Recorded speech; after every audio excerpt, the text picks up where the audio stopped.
কি একবারে হারাম হয়েছে? প্রিয় সিলেট আওয়াজ করে বলে, মদের বিধান হারাম হওয়ার বিধান এটা কি একবারে হয়েছে? কেউ যদি ইসলাম মানতে চায় একবারে তাকে সবকিছু চাপিয়ে দেয়া যাবে না। আমাদের কাছে অনেকে আসে এসে বলে, হুজুর আমার মেয়েটা পর্দা করে না, হুজুর পর্দা করে না, ওর জন্য দোয়া করেন। আমি বলি বয়স কত? বলে 22। তো 22 বছর বয়স আগে কি করছেন? আগে পর্দা করেছেন না?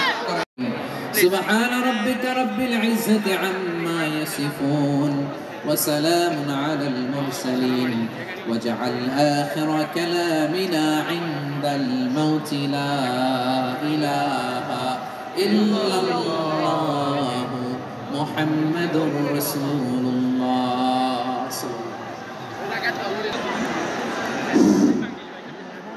সম্মানিত মুসল্লিনে কেরাম, আমাদের আঞ্জুমানের খেদমতে কোরআন সিলেটের উদ্যোগে আজকের ঐতিহাসিক তাফসীর কোরআন মাহফিলের সভাপতি আমাদের সম্মানিত